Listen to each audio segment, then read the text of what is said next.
For the last 3 years, one of America's most aggressive and repulsive haters has been lecturing Americans about corruption, greed, and the supposed evils of capitalism from her perch in Congress. She's demanded investigations into others. She's called for prosecutions. She's positioned herself as the moral, social conscience of the left, the darling of the legacy media. But behind the scenes, behind closed doors, something very different has been happening. Last week, federal investigators, the House Oversight Committee, and the Treasury Department all simultaneously turned their attention to the same target. And what they found is so brazen, so shocking, that it's forcing even her allies to go silent. Hey gang, it's me, Dr. Steve, your Patriot Professor, celebrating yet another day in Trump's golden age that you made possible back in November of 2024. So if you want a front row seat on how you continue to change the world in ways you never even imagined, make sure to smack that bell and subscribe button. And also click on that link below and get Patriot Alerts, my free uncensored newsletter where I share the stories I can't cover on YouTube. You could subscribe free by simply clicking the Patriot Alerts link in the description below. Well, it looks like she's finally been caught. And no, I'm not talking about her own version of a Jussie Smollett staged attack. I'm talking about something actually a lot worse. We now know that this reprehensible squad member has gone from broke to worth over $30 million in less than 3 years. Miss Capitalism is Evil has gone from broke to 30 mil in the course of 36 months. How? Has she written a book about it to show how the rest of us can do that too? Nope. Nobody knows. And that's precisely the problem. The House Oversight Committee, the Department of Justice, and the Treasury Secretary, Scott Bessent, are all asking the same question today. How does a Somali refugee who entered Congress with negative net worth and massive student debt suddenly become one of the wealthiest members of Congress? And how does her husband, a political consultant with zero business experience, build a venture capital empire managing billions while his own bank account showed just $42? None of this adds up. Now, this isn't Nancy Pelosi's husband making suspiciously well-timed stock trades. This is something far stranger. This involves registered businesses that don't actually exist. We're talking wineries with no wine. Venture capital firms with no clients. And it all happened in the midst of the biggest fraud scandal in American history, a $9 billion Medicaid and welfare fraud scheme that exploded in Omar's own congressional district among her own fellow Somalis. Let's start with this winery that Ilhan Omar supposedly owns. In 2023, according to her own financial disclosure forms, Omar listed a California winery valued at just $15,000.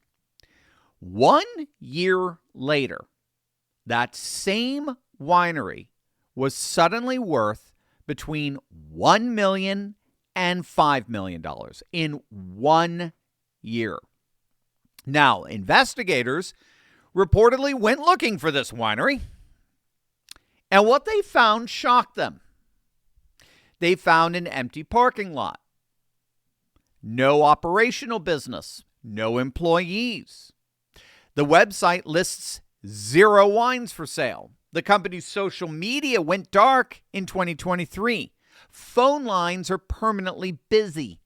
And the winemaker they hired, well, she apparently left in early 2023 after they refused to pay her invoices.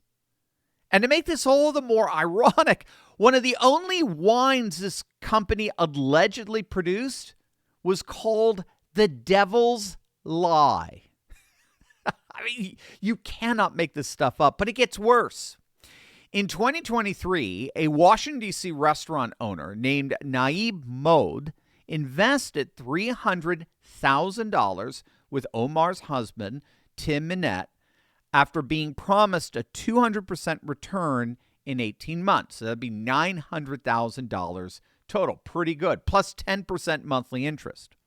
Minette told him the winery was legit. They had grapes. They had a respected Sonoma winemaker ready to turn those grapes into profit.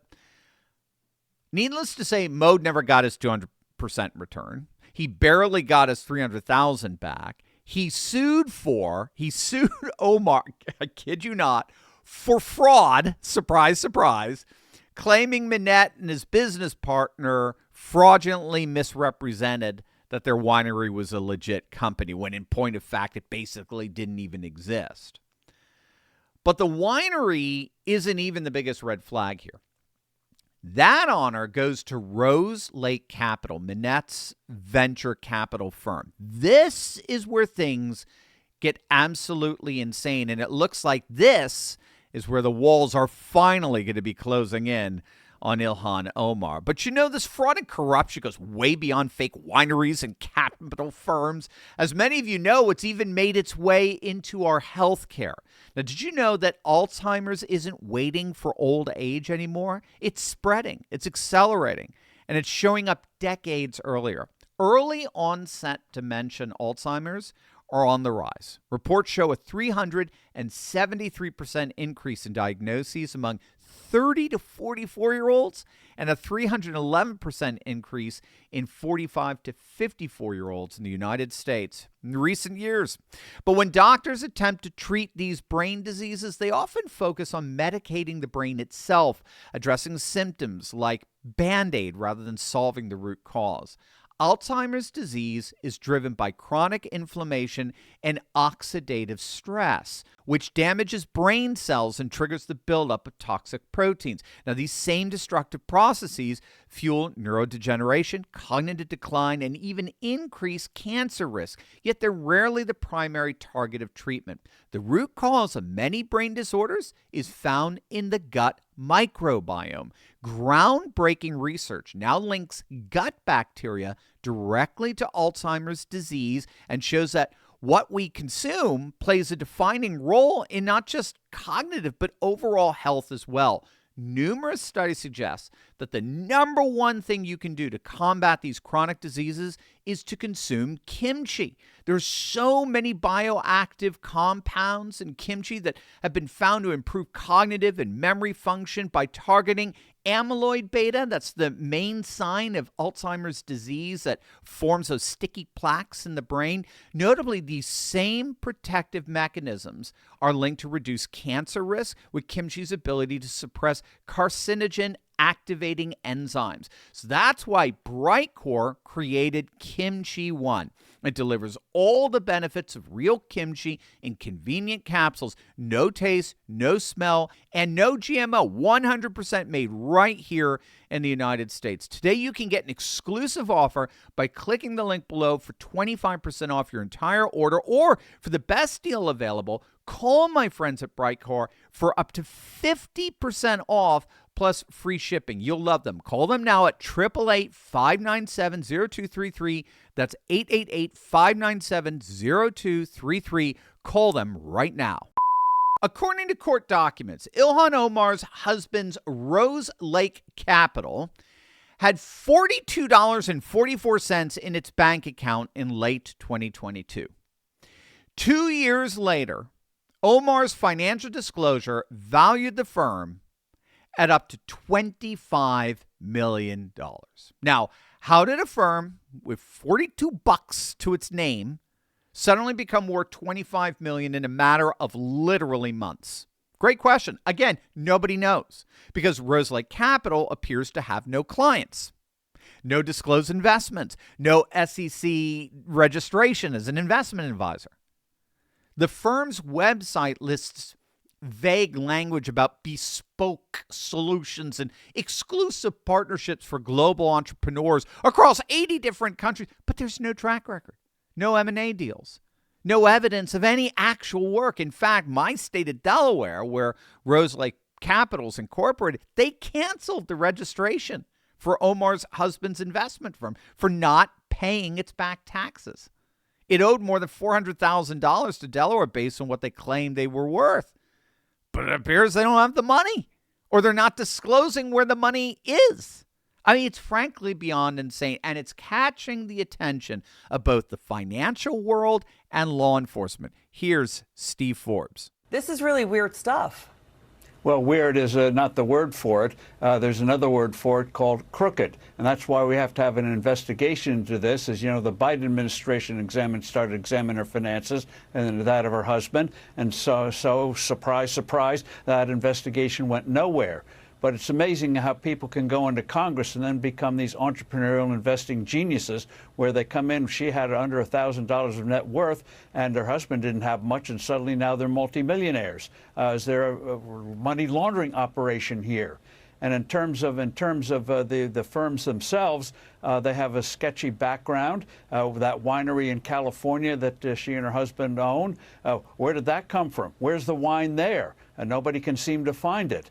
So there's a lot of smelly stuff here, and that's why in the American Dream, her version of the American Dream is the Al Capone version of the American Dream, Tony Soprano version of the American Dream, and that is steal it from the taxpayers. And so there's a lot of stuff here, and so when somebody cloaks themselves in the American Dream, and so you have numbers like this from minus 1,000 to 30, 40 million, you know something is not right. Well, we certainly know something's not right here, especially given what's been uncovered in Ilhan Omar's own district. A fraud scandal so heinous it's already ruined the political career of Tim Walz, if he ever really had one. The scheme called Feeding Our Future that was run through the restaurant Safari in Minneapolis that hosted Ilhan Omar's victory party back in 2018. That hoax alone raked in over $250 million of taxpayer money. 78 people have been charged in all the various fraud rings totaling into the billions. 50 have already pled guilty or been convicted. 72 of the 78 defendants are Somali.